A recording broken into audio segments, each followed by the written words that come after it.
When the temple in Jerusalem was destroyed, with it went away the sacrifices. The priesthood lost most of its ancient role, and an entire system of worship vanished from Jewish life. But out of all the rituals of the ancient temple, the priestly blessing, Birkat Kohanim, never really disappeared. In fact, archaeologists have discovered amulets near Jerusalem dating back to the first temple period and inscribed with the words of this very blessing. They are one of the oldest known surviving verses from the Hebrew Bible ever found. More than 2,500 years later, Jews are still repeating these words. Yevarechecha Adonai veishmerecha. May the Eternal bless you and protect you. Yair Adonai panav elecha vichuneka. May the Eternal shine his face upon you and be gracious to you. Isa Adonai panav elecha veyasem lecha shalom.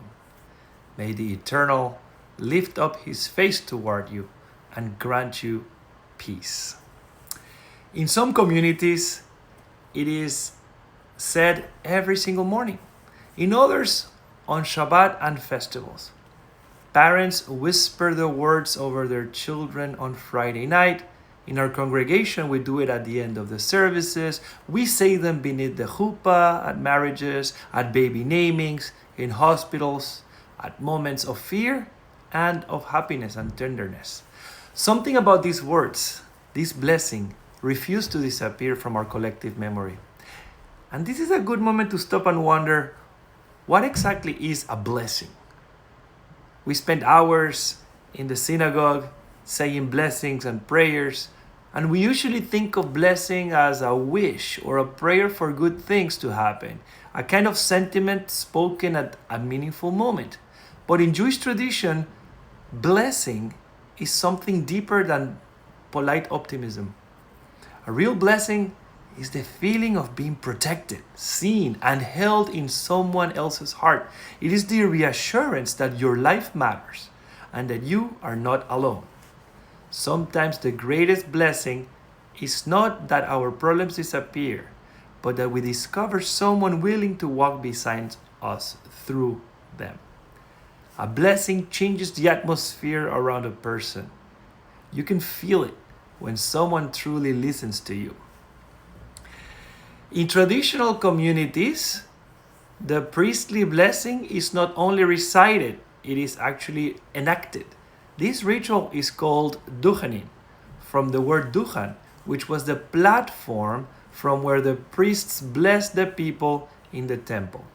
The Kohanim, the descendants of the ancient priestly families, come forward, remove their shoes, have their hands washed by the descendants of Levites, then cover themselves with prayer shawls, with a talit, and raise their hands in the ancient priestly formation. Then they chant the words over the congregation. As a curious side note, for many people around the world, this symbol, the priestly hand formation, may look surprisingly familiar.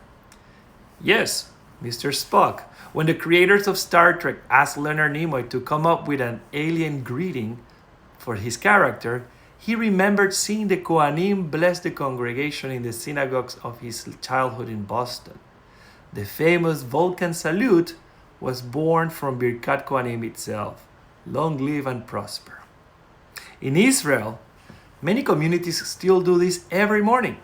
Sephardic communities throughout the world often maintain the same custom. In a synagogue I worked in Los Angeles, a Sephardic congregation, it was done daily.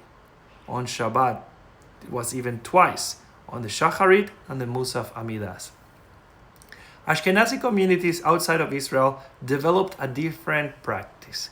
In many of those synagogues, duchenin happens only on festivals, and different explanations were offered through the centuries. Blessing should emerge from joy, and the harsh exile was not always conducive to joy. Others feared that routine might dull the spiritual intensity of the moment. And in many liberal and reform synagogues, the ritual itself disappeared, even while the words remained. The blessing moved from the hands of the Kohanim into the voice of the community. Now, there is something curious about the mechanics of Birkat Kohanim. The prayer leader feeds the words to the Kohanim word by word. Yevarechecha, and it repeats, Yevarechecha. Our rabbis explain that this is so because the Sheliach Tzibur first fills the Kohen with blessing, and only then the Kohanim can bless the people. Otherwise, it would be like pouring from an empty vessel into an empty vessel. This makes me think of how many people today feel exactly like that. Empty vessels, trying to pour out into empty vessels. Parents who might be exhausted of trying to raise children while barely holding themselves together. Teachers who just finished the school year, burned out trying to inspire students. Caregivers who spend so much time tending to others that they no longer remember what replenishes them. Or clergy trying to offer hope while carrying their own fatigue and even grief. People showing up for friends while privately running on fumes themselves. There is a kind of spiritual dryness that settles over people. And blessing cannot work that way. Something has to fill the vessel first. You must first receive blessings before giving it away.